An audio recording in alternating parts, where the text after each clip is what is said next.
What's going on, guys? Welcome back to another video. So we have a new dilemma with the Evo. So we just did it a couple days ago where we replaced, we had the incident. I'll go ahead and throw a clip on it in case you haven't seen it, but we had the harmonic balancer, the bolts snap on it on the car, and unfortunately it broke that, so we've replaced all this stuff. The car drove fine for probably about a half hour, and then out of nowhere it started breaking up, and it now sounds like a Subaru, honestly. So we've narrowed it down to a misfire. So I'll go ahead and show you what it currently sounds like and what we've been able to narrow it down to.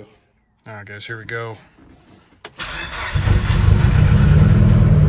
If you're able to hear that, it literally sounds like a Subaru.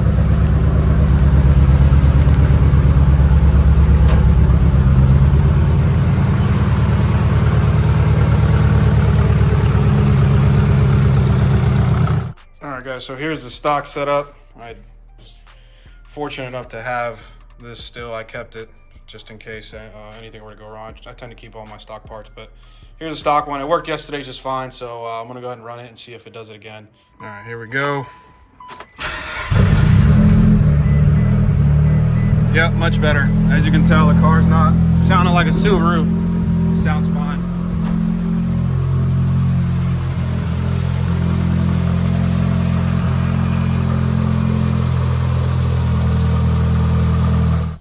Alright guys, there you have it. So as you can tell, it's clear the coil packs. Pretty easy fix. Unfortunately, it's just kind of an expensive fix so these are the spooling up, and I've had these for quite a while. Spooling up coil and plug system, and not really sure what went wrong. This one looks a little bit different than the rest, so maybe that's it. I'm not sure which one it is, but we got a tune in a little over a week, man. And honestly, this car has been a little bit needy ever since we went ahead and as crazy as it sounds, ever since we installed the exhaust on the M2 right over there, this car has been very, very needy. I've had no issues with this car at all for a year and a half at this power level. No issues at all, with the exception of like little things like I didn't torque down one of the clamps over here, and 40 pounds of boost smashed my my regulator, my fuel pressure regulator gauge. But little stuff like that, nothing crazy. Like the car has not acted up at all. And then yesterday, me and Rodney were doing a pull, and right in the middle of the pull, it started breaking up pretty bad, and we were able to put it back home. But I'm gonna go ahead and see what I can order. Several days later. All right, guys, welcome back. It's been a few days, and got the new coil packs in. So this is the old one. This is the old setup, and these are the old coils, and these are the new ones. And I'm glad I kept the old stuff, because it helps me like verify that I got the right stuff. So as you can tell, they're both the same. So these, I ordered these from JDC, and then I also got the harness. This is the hideaway harness. So I figured if I was gonna go ahead and reorder some of these things, I might as well upgrade. So it's the orientation's a little bit different than the spooling up one. On the hideaway ones, they kind of tuck these wires away to try to give it a cleaner look. But unfortunately, JDC is a little bit backed up. So what I ended up doing is I ordered pretty much the coils and the harness separately, because they had those in stock.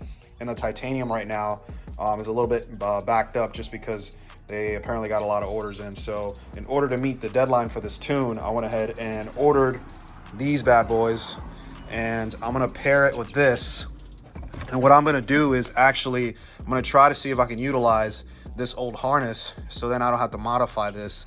But if the problem was the harness after all, then I'm gonna have to pretty much really modify this and trim it and all that stuff, which I don't really care about, because I have a new one en route, along with some other JDC stuff. I hope that makes sense. So basically, to make it just quickly, I'm gonna go ahead and try to utilize this over, and hopefully they work with the old harness. So these are brand new Denzos, and as you can tell, brand new out the package. They don't even have a decal. Usually places like to brand their own stuff on there, kind of like the Spooling Up did. These guys did it with that. So I'm gonna go ahead and get these installed, and hopefully no issues with them. And I'm gonna clean this engine bay, and the next footage that you'll be getting is the day of the tune, which is only a few days away. So hopefully everything goes well with that. And yeah, let's get to it, guys. Welcome back, guys. It's the night before the tune, and I'm doing some last minute stuff, prep, basically make sure everything's good. I did a boost leak test. This is a must for anybody with an Evo. I went ahead and got this from Amazon. I don't think I've shown you guys this before, but pretty simple. You can actually make your own out of this, but it's really not that expensive. So it's about 70 bucks or so, and you get the fitment that you need and all that stuff. But I went ahead and did an oil change, as well as emptied the catch can. I just looking over things, making sure everything's good. And I wiped even the car down, just because the engine bay, just because I had all that pollen from it sitting for a while. I can't be rolling to the shop with a dirty engine bay. So I'm gonna even wipe the car down once this is all done. So we're almost done here, and yeah, hopefully everything goes well tomorrow. And of course I'm gonna pack all my stuff and have it ready in the car. So I'll catch you tomorrow. All right, guys, welcome back. I took a good portion of the night yesterday and cleaned the car up. I'm probably the only dumbass that would actually clean it before a 2-hour road trip and then a dyno session. But I don't know, man. This car represents me, so I can't just be showing up looking dirty. But we got everything in the car. Got all my stuff, things I might need just in case. They say I over-prepare, but you never know. So got everything. It's a nice day, a little bit warm, but it's supposed to be really nice weather. High of 72 or so. But yeah, let's get this thing on the road.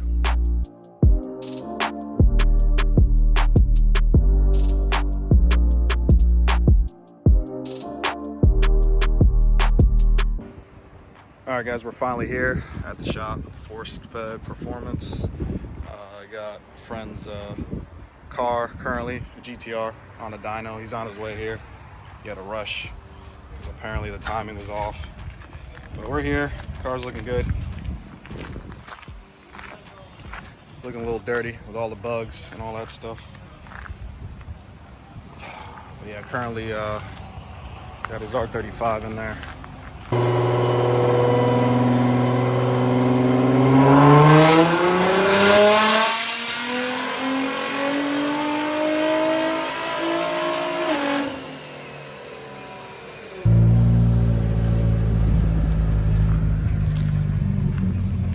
Alright, guys, we're next. Evo looks good.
back. It's the next day. I didn't have enough time yesterday to shoot before it got dark, so I saved it to today.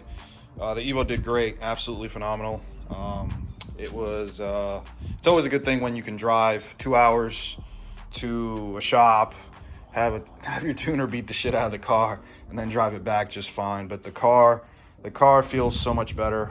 The purpose of this tune was not for power, just because I really haven't done anything else power wise to this car since it was tuned, other than the coil packs, which, I mean, it's the same exact ones. So honestly, this was all about drivability and just making the car better and making sure it was good and healthy and all that stuff. So don't expect drastic changes. That's not what the intent of this tune was.